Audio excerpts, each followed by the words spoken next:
Good morning, Year 10s. Today I just want to take you through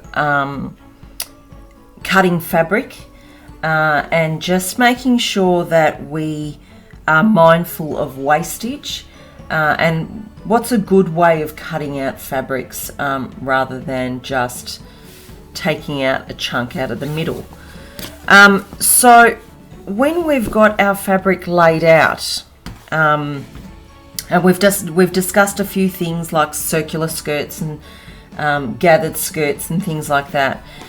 You've been given a piece of fabric roughly about 1 metre in length, but probably only about 1/2 metre in width.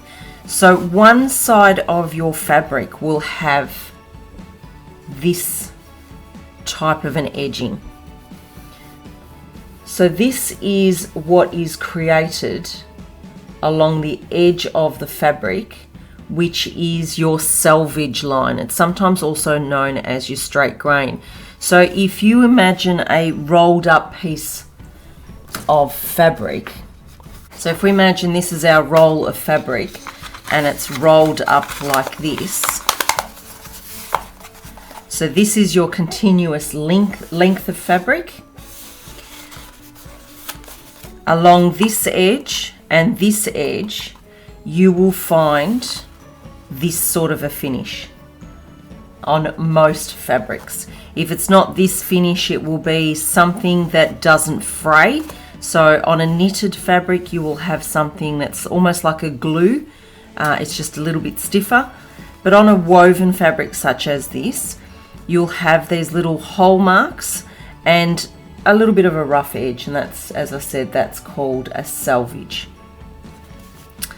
And that sits on these edges of your roll.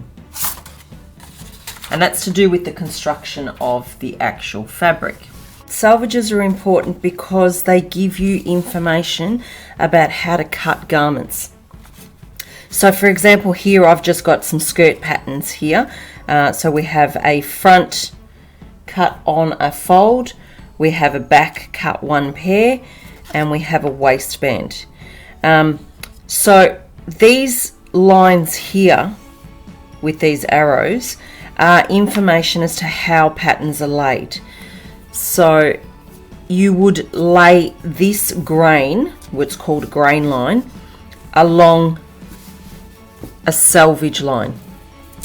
So that's why it's really important, it gives you information.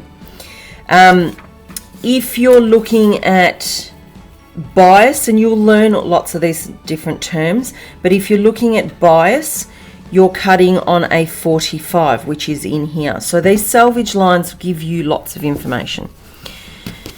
In terms of cutting out our garments for our purposes, we're not actually working with patterns, but what we do need to still be mindful of is wastage of fabric. So you don't want to just get your piece of fabric and cut a big chunk out of the middle because you've wasted everything around it. What would be a wise choice on how to cut a fabric would be to start off on an edge that does not have a selvage. And the reason why I start with that is that if you cut away a piece of fabric and you've cut away all the selvage, next time you pick up the remnants of that fabric, you actually don't know where the selvage is. So the best thing to do is always be mindful of where this selvage is and cut on an opposite end, especially in this kind of scenario. So when we're looking at cutting a bodice or a top or something, the body of the gown, what we're needing to do is make sure that we have enough fabric that's going to go around the body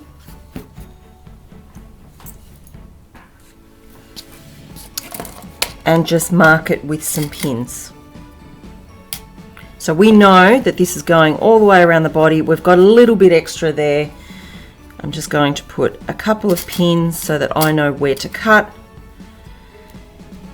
Now, also gauged by the type of gown you're making, whether it's going to be a full length, you need to check whether you need a full length of fabric to go past your stand, or whether you're only cutting to the top of the body. So in this case, if you're making just a bodice, I would always cut a little bit extra and just give it to the base of our mannequin stand, which is sitting in there.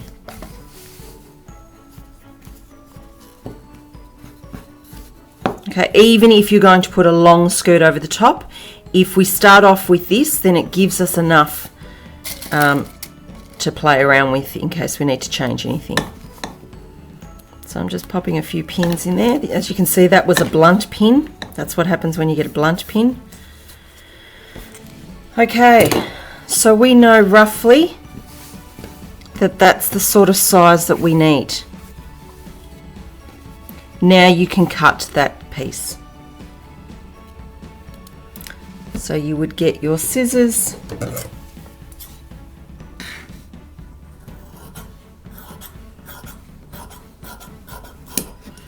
and just double check, because I actually didn't put a pin to the top.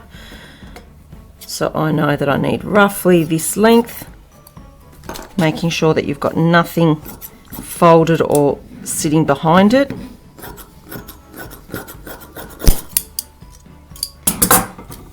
And that would be the starter of your gown.